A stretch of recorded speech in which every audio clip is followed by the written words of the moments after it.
I recently completed an 80-kilometre traverse with nearly 7,000 metres of elevation gain, the Tararua SK main range, in under 48 hours.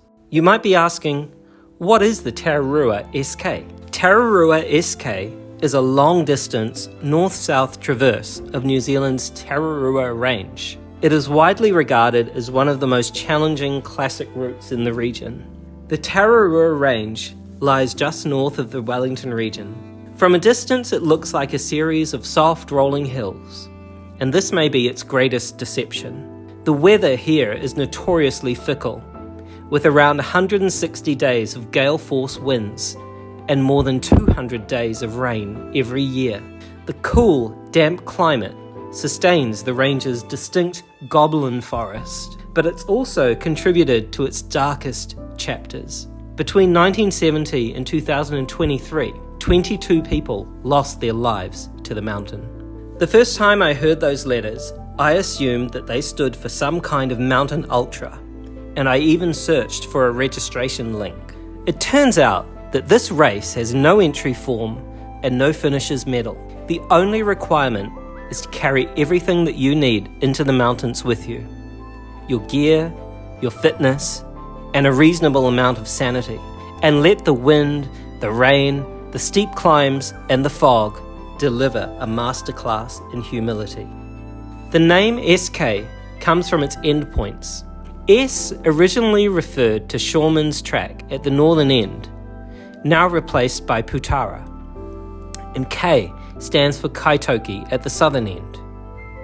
Among mountain runners and trampers, the Tararua SK holds a particular allure, especially the legendary 24-hour finish, which is a benchmark that's reserved for the very few.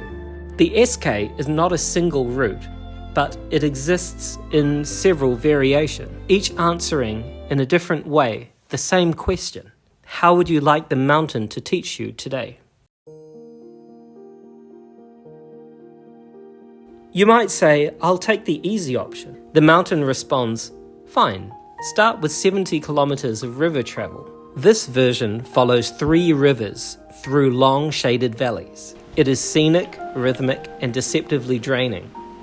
When you finish, the main ridge still feels distant, something glimpsed rather than experienced.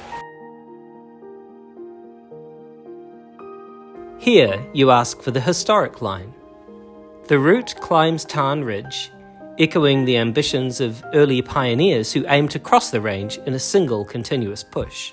After dropping back into the valleys midway, your legs are well tested, but you leave with a strong sense of lineage, as if you've briefly stepped into the range's past.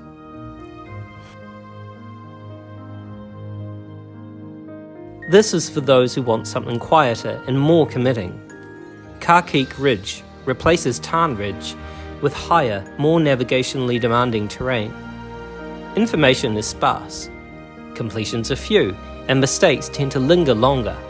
It's a route for people who prefer discovery over reassurance.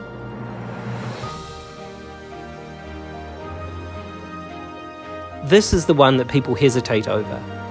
The main ridge SK joins the Tararua spine via Dundas Ridge, and then it follows the main range south before finishing with the southern crossing into Kaitoki. It's the most demanding variation, not because it's technical, but because it's long, exposed, and relentless. Once you're on the main range, you're committed, and not because turning back is impossible. You've already invested too much, a familiar mountain logic. You find yourself eating an energy bar in sideways rain, or navigating in 5-meter visibility, and sharing a look with another tramper that silently says, "So you thought this was a good idea too." For long stretches, movement becomes repetitive and absorbing, up, down, into the wind and out again. In clear weather, it can feel effortless and almost euphoric. When the weather turns, you develop a deep appreciation for the concept of being outdoors. Those who've completed the Main Ridge SK often say it doesn't feel like a hike or a run. It feels more like a prolonged relationship with the mountain. Generous, exhausting, demanding, yet comforting. It doesn't test how fast you can move, but how much you can endure. The wind, the fog, the fatigue, and the recurring thought that you may have already climbed the slope before. So if you ask, so why consider doing the Tararua SK? Not for the distance, not for the elevation, but for the moment that you realize that you can keep going long after comfort stops being part of the deal. The SK doesn't care who you are, or what you've done, or how fit that you think that you are. It simply reflects back what you bring with you.